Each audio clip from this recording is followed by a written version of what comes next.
What's happening, everybody? Thank you for tuning in to Scream Freaks. This is Fabulous B, and today I have the lovely Bryanna Oswald and Holly Bella sisters. So we're going to be doing the movie Weapons, which, me personally, I thought it was fantastic. Yes. Absolutely. Yep. Yes. Very good. So I think that this is one of those movies that you have to watch twice for sure, because there is a very crazy, twisted ending. I know for me, I didn't see it coming, and everything gets kind of unraveled as you go. And if you go back and watch it a second time, everything makes sense.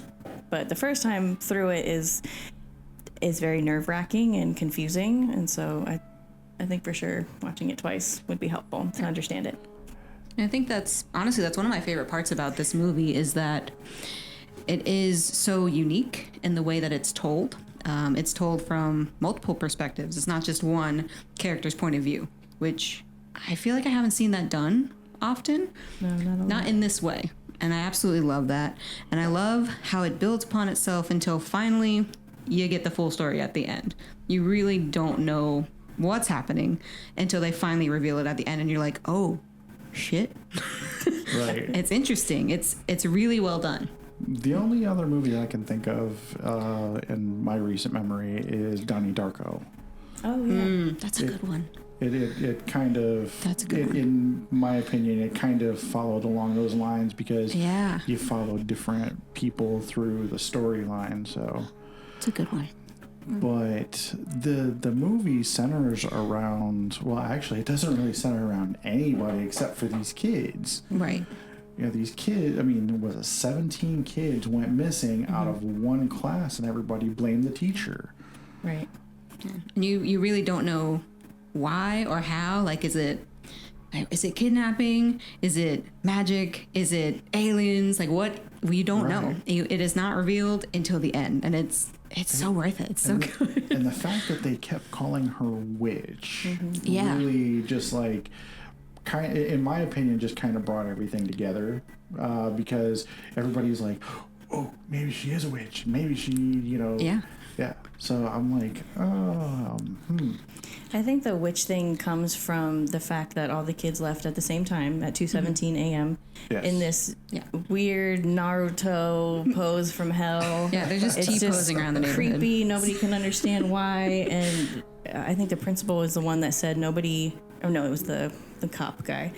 He said nobody enticed them, nobody coerced them, Right. nobody forced them. They just did it on their own, and they Yeah. all kind of went toward the same direction. And so, Right. what the hell? Yeah. No, that's obviously witchcraft, and it must be the teacher because right. they're all from her classroom. Yeah, and that's all they use for the trailer too. They don't give you anything in the trailer, Yeah. which made me like very intrigued. I wanted to go see this because the trailer was so weird.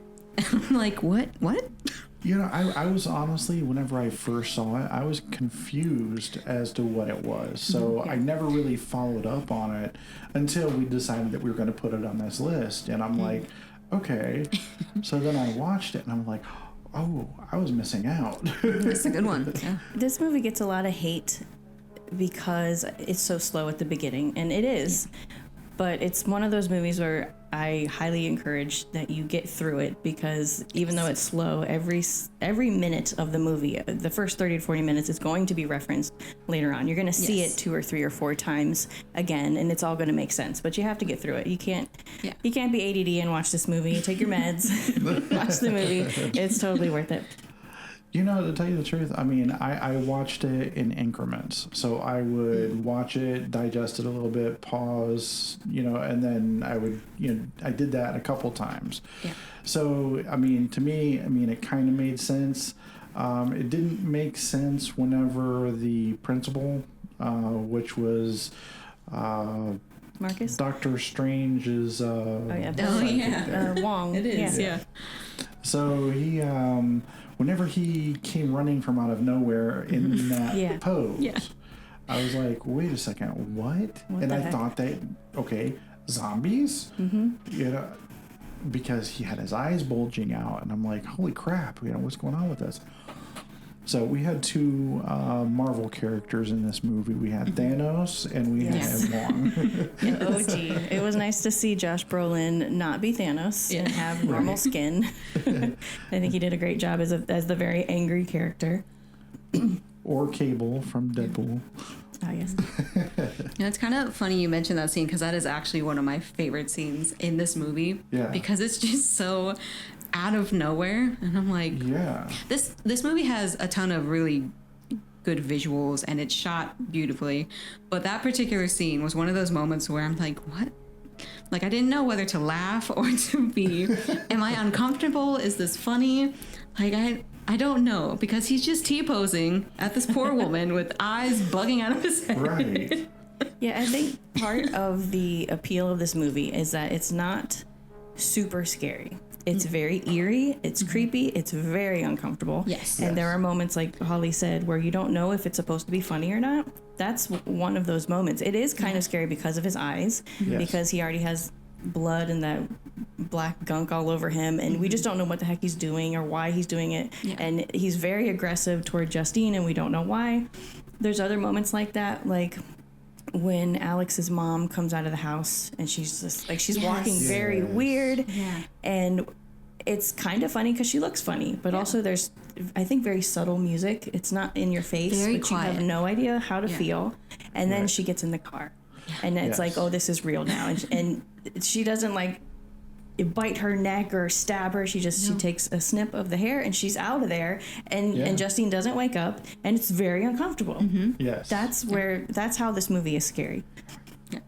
Yeah, that I mean, and the fact that the kids all disappeared, I don't know. I secretly kind of thought, can y'all make my kids run out of the house like that? Sometimes take them for a few days, please. Yeah, I mean, I'll come over to your basement and retrieve them later. I mean,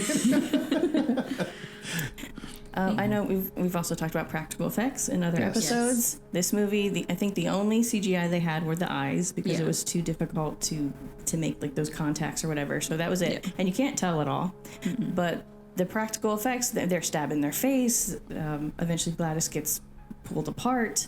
Yeah. Heads are getting bashed in. That's all practical, Yeah. Yeah. which makes it super fun. And it looks great. yeah, it does. Fantastic. And essentially, I mean, isn't that being pulled apart? I think that's the only actual gore in the movie. There's some other ones There's like a little bit of other gore, because like, I mean, she has to like slice her hand and stuff to get the blood. She has her parents Yeah. like stab their face. So like, there's Yeah. little bits, but I think that's definitely the most gore Right. that Yeah. you see. Yeah. Right. But it For was sure. so well done, and I Yes. think it gave the people what they wanted. Yeah. For Yes. in regards to an ending and how evil she was, and how you love to hate her. Yeah. Yep. That's what we wanted, and we got exactly what we wanted. Yeah. The intensity of the movie. So this makes two movies that I've seen recently, Autopsy of Jane Doe and now Weapons, that have kept me on the edge of my seat. Yeah. And I really appreciate the director and the way that he wrote this movie. And we had talked about his, some of the background that he had with, I guess, it was kind of reflecting on his childhood, wasn't it? Yeah. His father, I guess both of his parents were alcoholics, and so this whole movie is a metaphor of what he goes through as a child of alcoholism, basically. And all the characters apparently are symbolic of what he went through in a dark time in his life, trying to cope with those things. I would say Gladys, for sure, represents the alcoholism or Right. any kind of destructive habit that affects someone and the consequences of that. Yeah. She literally controls other people. She gets them to do what she wants, Right. and they need her and she needs them. Yes. It's completely symbolic of addiction. And I kind of also thought about their being in a trance, the mom and dad, Right. as being kind of what, alcoholic or addictive type parents would be, very dismissive of their children. Right. And that's kind of how, I felt about it, especially after, you had said something. But it kind of clicked. I was like, oh, okay, well, so my childhood. So The son, Alex, I believe, yes. he is kind of representative of the director himself, like as a child who has been through this, who had to kind of become his own parent dealing with all of this. And he's very much the embodiment of the director in this whole metaphor of all the characters. And you kind of see him coping with that, dealing with that, like, I guess this is just life now. This is what I have to do to survive. Yeah. And he does mention that in an interview where he was parentified as a child. He had to take care of his parents. He had to feed them. In the movie, he's feeding them soup because they can't take care of themselves. And we see that in families of addiction where the parents are helpless. They're slaves to their addiction, and the child has to take care of themselves, their siblings, and their parents. Right. And so this was his way of telling that story. He basically said that Alex was representative of him. Okay. So, I mean, for the plot of the movie, besides the metaphor and everything, I think that the plot of the movie was very well done. I mean, like we said, they bounced around from different character to character, but the whole plot of the movie was, the 17 missing kids, people looking for the 17 missing kids. Of course, Josh Brolin doing his thing with trying to triangulate where they were all going to. And then, what was her name? The main character. Justine. Her stumbling, going over to Alex's house and stumbling upon his parents that were just sitting there. Right. So, the whole premise of the entire movie was just looking for these kids, but and then everybody, kind of like being trapped by Gladys. Yeah, it comes down to Gladys. We don't know how old she is, but there are references like when she says the word consumption. And like we just don't use that word anymore. Right. So she's... I guess I'm old. We don't know how old she is, but we can assume that she has been siphoning the energy and the life source out of those around her, and she kind of has to move around in order to do that. And that's what she did with the kids. Right. And she's just so creepy. She did such a great job. Yeah. Amy Madigan. So she got an Academy Award for her role in this movie. The second oldest person to win an Academy Award. Wow. By the way. Good for her, man. And I think she did.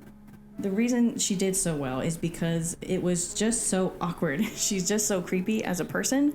She went back and forth from saying the wildest things with a smile. It's just very uncomfortable. Oh yeah. To being, sit down, I control you. I do what I want. Yes. Both ends of the spectrum are just very unsettling. That scene at the dinner table. Yes. With her and the parents, when she finally calls Alex over and she's like trying to explain what's going on, basically like, I control them. I can make them do what I want. And it's terrifying. Like truly, like her presence there, finally you get that moment of like, oh, okay, she's a villain. Like, okay. He finally realizes how formidable she is, how terrifying she is, and how he has no control. Yeah. Hence the metaphor of addiction. And she says, I can make your parents do whatever I want them to do. And then she proves it by having them stab themselves in the face with forks, for one, awesome effects. Yes. That wasn't CGI. But two, also indicative of how we watch somebody going through addiction, hurting themselves, and there's not a whole lot that you can do but watch. Sorry, my computer screen just went blank for a second. But the one scene that really creeped me out with her was whenever the crackhead was running away and he saw her in the woods. Yeah. I feel like that's a scene that I kind of forget sometimes because it just comes and goes so fast. Nothing comes of it. We don't even know who she is at that point. No. And he just kind of shakes it off because he's he's a drug addict, so we don't know if that was a hallucination or not. Right. Well, there's other moments like that too, because she randomly appears on the ceiling in Justine's home. Yes. And she also randomly appears in the bed in Archer's home instead of his son. Right. It's like, what the hell? Because you don't know who she is yet. Yeah. Like, Right. what the hell? Those are the only jump scenes. Yeah. The Pretty jump much. scares. Yeah, there's Yeah. not a lot of jump scares. Yeah. They actually kind of do the opposite of jump scares. They have a lot of like silence and just Yeah. something creepy happening in the background. Something You're gradual. like, There was the other jump scare whenever he was in the basement and She's hiding in the corner. hiding in the corner. yeah, Yeah. yeah, yeah. Yeah. So that one got me. Yeah.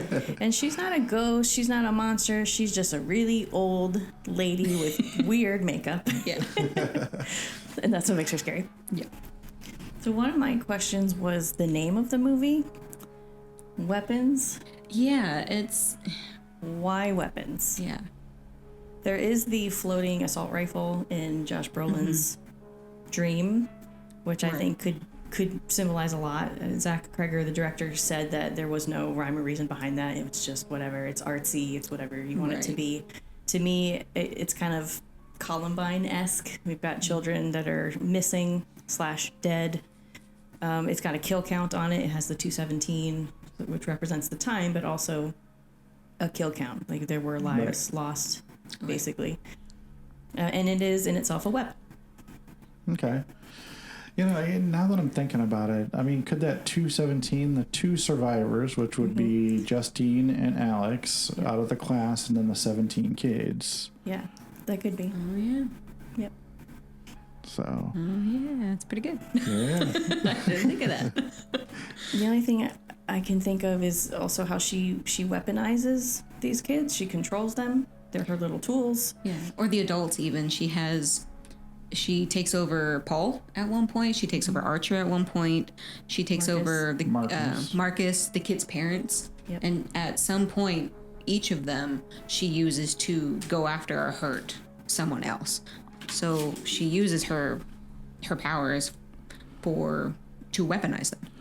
I honestly, I was like, are they a food source for her or what? I mean, I was really wondering why she needed these children. Yeah. Yeah, we never see her like sucking their blood or even like standing in front of them and just gaining aura, gaining aura or HP. She just kind of gets them to come into her house, and it seems like their very presence feeds her energy. Okay.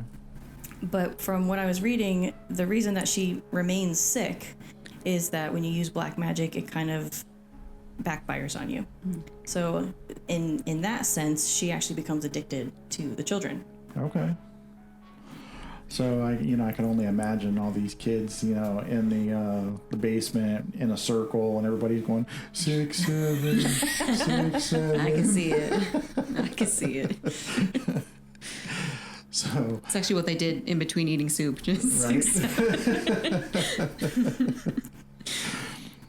So another thing that I think is remarkable about this movie is the ending. For one, we have Gladys, who gets torn apart by the children, and like I said, that's what we wanted because she's so evil that we needed like the worst thing possible to happen to her by her victims. Yes. But then we have a child narrator at the end. We had one at the beginning too, and they said some of the kids start talking by the end of the year.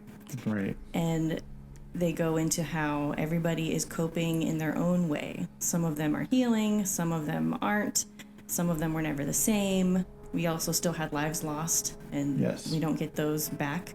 And so I it's uncomfortable. Not only is the movie uncomfortable, but the ending, there's not a lot of closure. It's not a happy ending. It's I know I not. didn't like it. I was like really sad. I wanted all of them to just come back to their families. I know if I lost a kid like that, I would be Right. devastated. And to see them as like a vegetable, Yeah. someone that I couldn't talk to anymore, I hate that idea. And to think that 17 of those kids Yeah. are like that. Yeah. But it's also part of the metaphor that, everybody copes differently. You can't control, other people's ending. Everybody is going to have their own story. Everybody is going to deal with, coming out of addiction or deal with addiction differently.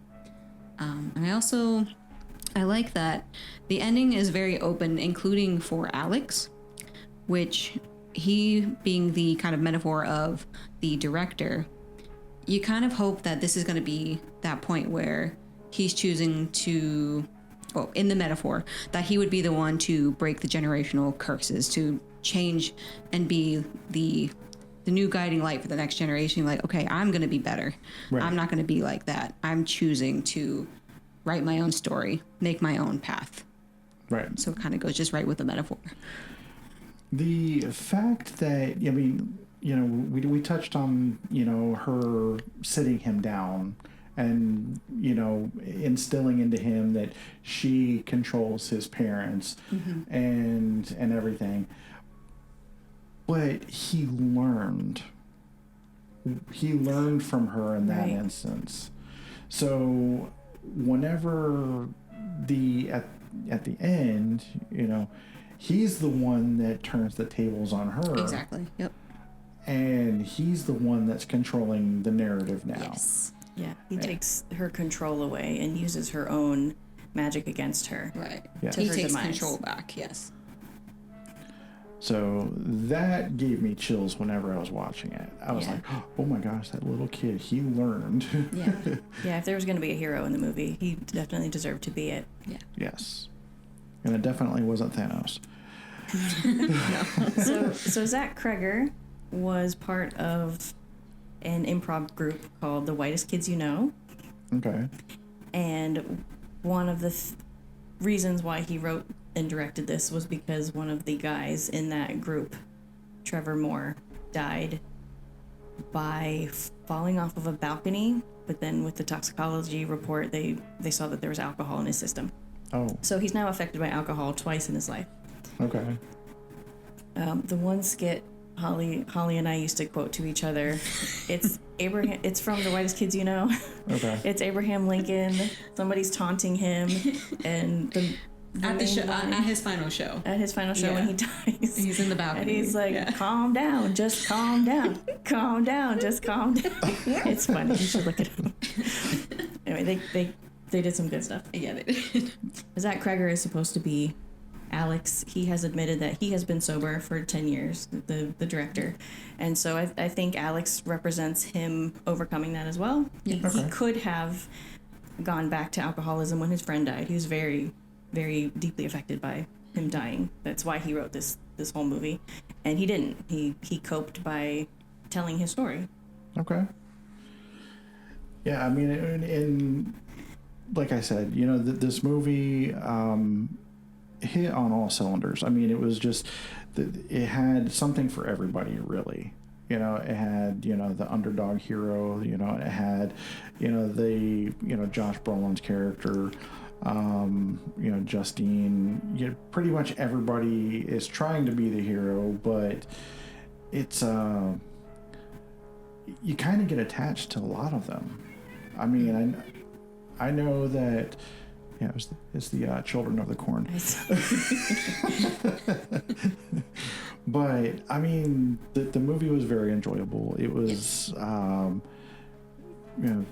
few jump scares, but it was, it's definitely something that you should watch. Yeah. I mean, especially if you haven't. And I couldn't find it on Tubi. I had to actually. Yeah, I had to get it through Prime. Yeah. I went ahead and through Apple TV and rented it that way.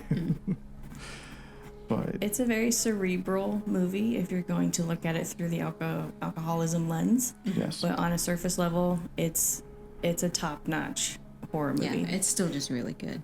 You've got the gore. It's very eerie. It's uncomfortable. You don't know what to expect for sure. right. It's very unpredictable. We get a good ending, a decent ending with Gladys anyway, and practical effects, 100 out of 100. Yes. Yes, So good. 100%. Yes, just it was amazing. Tell you the truth, I think I'm gonna go ahead and watch it again, and I'm gonna let my kids watch it. Be like, see, Dad could be just like Gladys. This could be you. Listen, Break out a stick and go.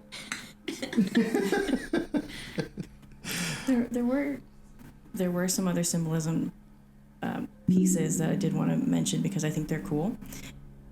When Justine is teaching her class, she's talking about parasites. Yes. When Marcus and his husband are watching TV and they're trying to eat It's something about ants and parasites, and that's supposed to be indicative of Yes. addiction.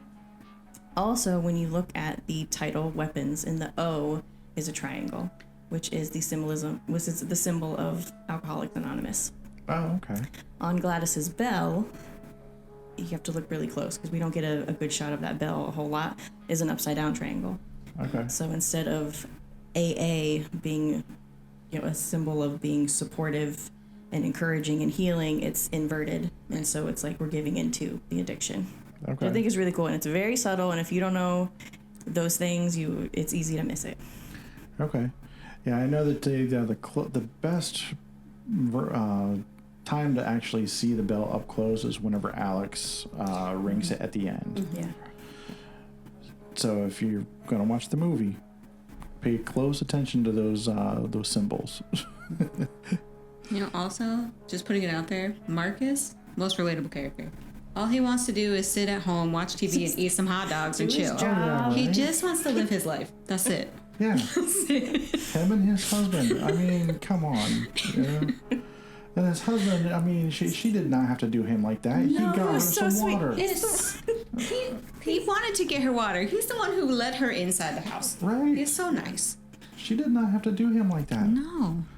That whole scene was so cool, though, because that's when we realize what the heck is happening. Yeah. She is a witch. She is controlling people. This is how she does it. The stick, the hair, the blood, the water. Yes. Really cool. And Yeah. I love that kind of stuff because I just like researching it. It's interesting, and there's always a process. There's Yes. always a ritual, and that's hers. Yeah. And to tell you the truth, I did not see Marcus as having, as a husband. I didn't see that coming. I mean, it was a pleasant surprise, but I mean, it was. I like the representation. Yeah. It's For good sure. representation. Yeah. Originally, he was supposed to be straight Oh. and white. I'm glad we made a change. I'm glad they made the change. It's just more interesting. Gay Asian guy. Better. 10 out of 10. 10 out of 10. Yep. All right. Did y'all have anything else that you wanted to talk about for this movie, or? I think we covered most of it. Yeah. Can't believe we've been going almost 30 minutes. I did watch a few reviews, and every character is supposed to represent something different. Yeah. And I agreed with some, I disagreed with others. I think that it's best left up for interpretation. Yes. If you watch this a second time and you are able to relate with the character, I would just kind of ask yourself why. What is it that this character and I have in common? And how are they coping in the same way that I cope? How are they different? Like with Marcus, like Holly was saying, he just wants to do his job. He's just trying to do the right thing. Yeah. I think that's a way that people cope. Like, what am I Right. supposed to be doing? Let me stay in my lane and just do it. Whereas James, who is my favorite character, the crackhead, he's just giving into his vices. He gives no fucks. He just wants to do what he wants to do. He does not care. He's very honest. I think it's kind of refreshing. But all the other characters are supposed to represent different ways of coping and different things that you go through in grief and in healing and in addiction. So I don't know what they all mean, but I think it's fun to try to figure that out on your own. Oh, yeah. Yeah. What about you, Holly? Which character do you identify with most? Well, Marcus is my favorite, Okay. but I love Gladys. She just did such a good job. She just, every once in a while, she just kind of lingers on the looks at the camera, just lingers a little too long with that smile. And I'm like, oh.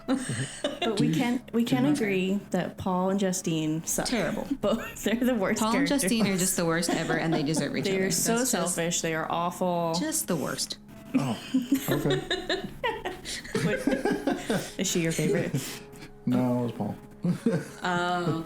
No, it wasn't Paul. It was Josh Brolin's character. Oh. Archer. He Archer, at least yeah. has growth. Yes. He grows. Yes. He has good moments in this where he, he's like, I wish I would have said I love you. Like, I'm sorry. Like, he has growth. It's not good. so much that I don't say I love you to my kids, but I would be the one that would be methodical and trying to find, triangulating, Yeah, doing the stuff Yeah. the cops are supposed to be doing. Right, Yeah. exactly. Going into the cops, be like, hey, I found this, and this. Yeah. Why aren't you doing your job? Yeah. It showed him as being very human and just a very kind of masculine way of grieving. He was making mistakes at work. He was sleeping in his kid's bed. He was having nightmares. And there was this sense of frustration and like, I'm not getting anywhere. Yes. And so he kind of took things in his own hands and finally found some answers. Yeah. But he's a cool character. At first, he's kind of annoying, but he becomes kind of a hero in himself. Whenever he was yelling at her in the auditorium at the very beginning, I was kind of like, really? Yeah. Come on, man. Yeah. I don't think I don't think she's the one behind all this. So we soon find out that she was not. Yeah. She was not the witch. So, thank you both very much for coming up and doing this episode with me. This is fun. I love it. We did bounce around kind of a bit. You know, I don't think that we actually got the whole story, but you know what? Go watch the damn movie. Twice. At least. Enjoy it once, understand it twice. So, thank you everybody for tuning into Scream Freaks. This is the end. Thank you once again for coming up, and until next time, y'all stay spooky.